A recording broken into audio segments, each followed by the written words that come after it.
What is up, guys? Rick on that grind, Kackis here. Thank you so much for stopping by, and today we are going to be taking a look at the brand new ritual weapon, the only ritual weapon of Season of the Worthy for Destiny 2 that was just introduced today, the Point of the Stag Bow for Iron Banner. This is a really interesting weapon, and it has some quirks that make it potentially the best legendary bow for certain circumstances in the game. It's a really interesting weapon, and so let's get started. But just before we do, if you're planning on getting in the Iron Banner and grinding, you gotta be having your wits about you. So you need to be drinking Advanced GG Focus. Let me tell you, use code KackisHD for 10% off. Best gaming supplements out there. Alright, now let's break this down into basically the process you'll have to go through to acquire this weapon. Let's talk about actually getting the Point of the Stag before we talk about the attributes of this weapon. So, how you get it is go and visit Lord Salamander, talk to him, and the quest line that you normally are going to have to do as a player to eventually unlock all of the different armor pieces, which are going to allow you to have access to the full Iron Banner loot table. So, the first step requires you to do 3 different things. You're going to have to kill 30 opponents in total, capture 10 zones, and defeat 3 enemies within your super. So that's pretty self-explanatory, and you should get this among just normally doing Iron Banner stuff. But after you do that, the quest step is going to update, and it's going to get a little bit more cumbersome, in that you're now going to have to use a specific weapon. For that first updated step, it's going to be hand cannon final blows. The other 2 steps are just matches completed and yet more zones captured. Now, for some great hand cannons to get this step done with, I was using the Thorn exotic hand cannon, one of the best in the meta. It's going to inflict damage over time, which is going to prevent people from healing and also let you get some cheeky final blows when you otherwise wouldn't. But you can go with something like a Spare Rations or The Last Word or any number of very powerful hand cannons within the meta right now.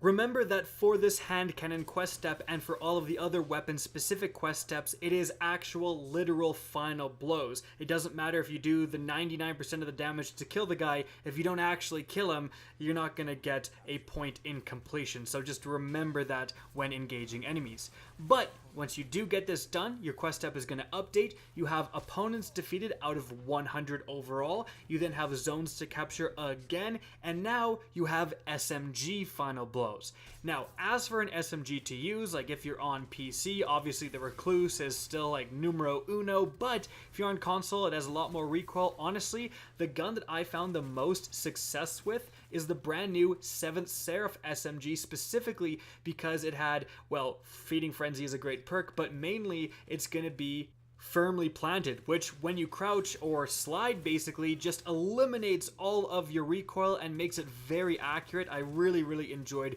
using that combo, and you could have some good luck with it as well.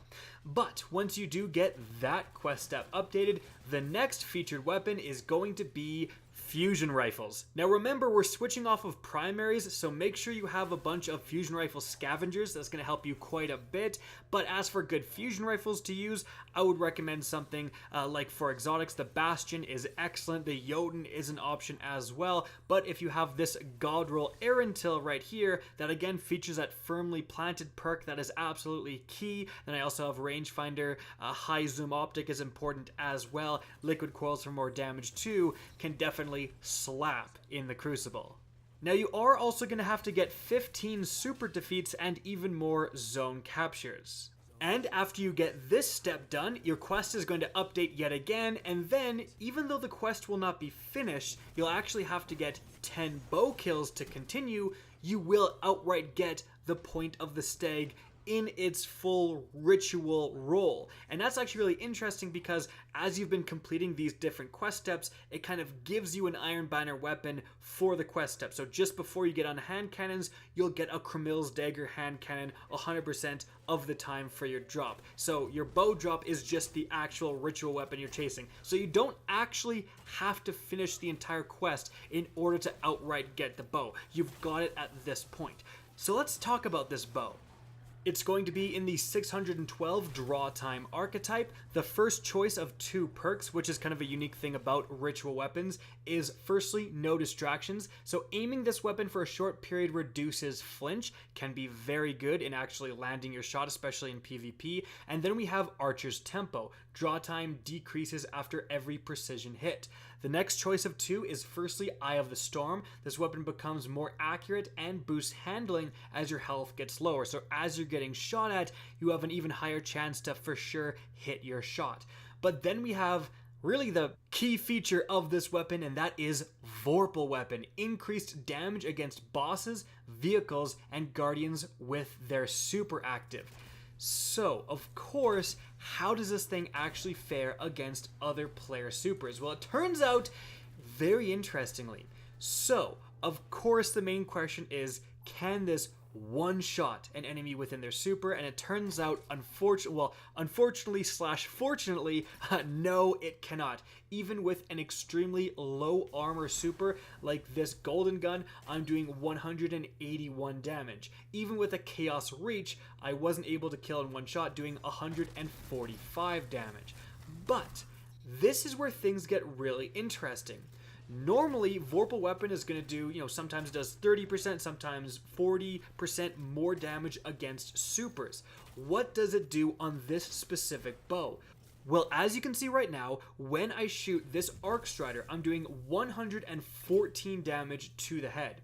Then I'm going to switch off of Vorpal Weapon and then just shoot him with the normal Eye of the Storm roll. I'm then going to do 71 damage to the head. Now that's actually an increase in damage of 60%. From 71 to 114 damage, 60% more damage against supers. That is an absolutely massive increase, and that actually means that Vorpal Weapon is actually balanced differently depending on the actual gun type it's on. So, you are actually able to, with this bow, engage supers better than any other bow, lowering the shots to kill, for that Arc Strider, for example, to 2 shots to kill from 3 is a huge increase in your time to kill, especially with such a slow shooting weapon. And honestly, getting 2 bow shots off on an Arc Strider as they're charging at you is really not that bad at all, especially when you consider the fact that you don't need to get 2 shots. Like, again, it's gonna 2-shot a Dawnblade as well, as you can see, but getting 2 shots off when a Dawnblade is raining down on you, that's not good. But let's honestly imagine a normal Crucible scenario, getting 1 shot and doing 114 damage, ripping away the shields of a super, again, with a single shot of a bow, is often good enough. Then your teammates or you switching weapons can mop up that kill. So this, for a bow user, for people who do enjoy using bows within the Crucible, within PvP, and bows are something I saw pretty commonly during trials, and they can be used to high effect, this may be your new best friend. Especially potentially in trials, bringing a bow into trials, I would want to bring this just to allow you to shut down enemy supers way more effectively than they ever expect. Golden Gun, almost killing that guy in 1 shot. A shot from any other primary pretty much would finish that guy off. That ability is very powerful and should not be overlooked. But of course, let's talk about it in PvE. So, Vorpal Weapon, of course, doing the damage against bosses, I mean, that's a useful thing. You're often facing bosses within PvE, but, how much does that really come up? Well, it turns out more than you think. As you can see, when I'm shooting these Cyclopses here, which should not be bosses, I would have never considered them bosses. Look at the bottom left corner of my screen. Vorpal Weapon is popping up. I am actually doing more damage to these random Cyclopses because the game, for whatever reason, actually considers these guys bosses. Now, during this entire strike, I also am engaging Vorpal Weapon against the big Minotaurs that are through the strike. I'm also engaging Vorpal Weapon against the wanted enemy, and of course, against the actual boss at the end of the strike. So, the thing about Vorpal Weapon is that it actually pops up a lot more than you think, and it could actually be worth yeeting a shot over at a yellow bar just to see if the game considers that guy a boss, because more often than not it actually does. Now, considering this bow did 60% more damage against supers, is it also doing more than normal against bosses? It turns out no. As you can see, when I actually engage this wanted enemy, normally I do 4,522 damage, and then I take off Vorpal and I'm doing 3,933 damage. That is exactly 15% lower. So it's the normal 15 bonus damage against bosses that we are accustomed to seeing with this perk, and that's a little unfortunate, and it does mean that with this bow you're not doing anything absolutely massive. But with that being said, if you're going to engage a boss with a weapon, one that hits as hard as a bow is definitely not a bad option. I would rather have that than like an SMG. At least I can sit in the back with my primary if I've ran out of ammo or something and start chunking a boss for much more than normal. And the presence of Archer's tempo on this roll as well is huge in PvE. Archer's tempo is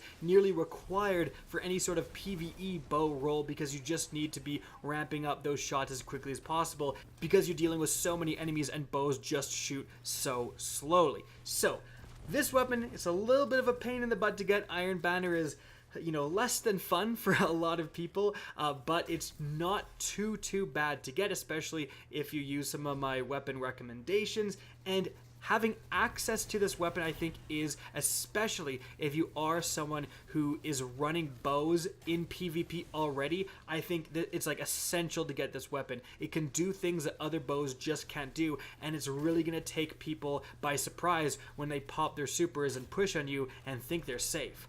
Guys, that's it for the video. I hope you enjoyed, found this informative, and if you did, please remember to help me out by simply rating and especially sharing this video. If you guys want to see more Destiny 2 content similar to this, don't be afraid to slap that subscribe button. If you want to get in touch with me and keep up to date with the latest channel activity, the best way is to follow me on Twitter at RickKackis. That's linked in the description down below. Again, I hope you enjoyed the video, and as always, have a good day.